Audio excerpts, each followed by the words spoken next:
wasn't our best performance. You could tell a little bit of fatigue, and I don't want to make excuses, but that wasn't our best match. And I think that's the only reason we should be disappointed at all, is that we didn't finish playing our best.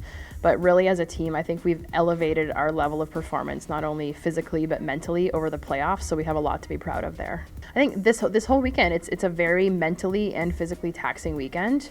But every team's in the same situation. I think like we came in not knowing Dalhousie very well, just like they were fairly new to us. So really, it was about who had more guts, and I think they just had a few more guts than we did today out there. So Candace and I started playing soccer together when we were in grade 3, so 2003, and then we grew up playing soccer. When that ended, we both started playing volleyball, and then we played club together for, what was it, 4 years, and then fierce competitors in high school. Yeah, she went to Grand River, I went to Forest Heights, and we were rivals. We ended up playing each other in the OFSA finals.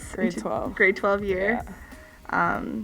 And then university, we played each other preseason in our third year. Third year. And then this was like our first official match against each other. Yeah. Thought I'd get you in university because you always got me in high school, but I made a point to the team about that. Oh, I made a point too. Like, I've never lost to Candace. We're not losing. I said I've never beat Marissa, so this is my chance.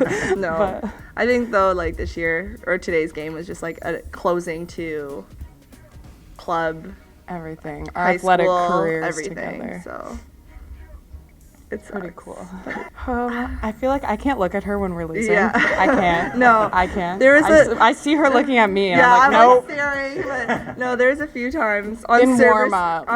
I went to go shake your hand, and I was like, we're not on the same team, but I'm going to do it anyways. We had a couple high fives in warm up. Yeah. But. And then there was a few towards the end when you were serving at me. I was passing pretty well, and I was like, I wasn't trying to serve you, though. I was trying to serve. I know.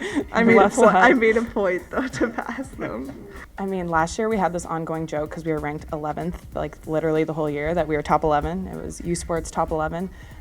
So this year when we finally cracked it, we were super happy, but obviously it's just based on voting. So the fact that we actually worked hard and proved that we deserve to be in the top 10, actually like top 8, finished top 6, but like just the fact that we proved that we actually deserve to be there regardless of what other coaches think.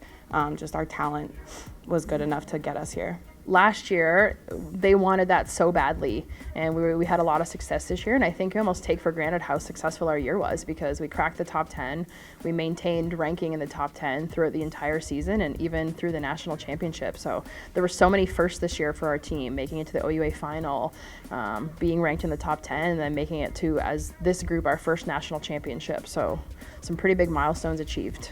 I think what we'll take from this tournament is, as a team, we see how hard we need to work. If our goal is to be in the top 4 teams in the country, the girls now have kind of a benchmark, and we can say this is what we need to do. This is the quality we need to put out on the court to be better than we were this year.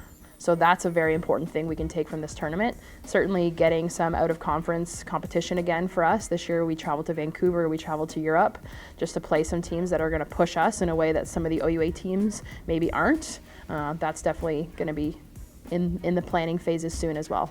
I mean, I think I've taken everything that's happened. I'm always like, oh, this is my last. Like, this is my last preseason practice, my last preseason tournament, my last time playing in the Queen's gym. Every gym was the last time. So I think I knew it was coming, but it didn't really set in that it was actually just going to be over until I was here this weekend when I was like, okay, I actually have 3 days left, so I have to make the best of it. But it's been an emotional year. I mean, I feel like after everything big happens, I always cry because I'm just like, it's the last time it's going to happen. But yeah.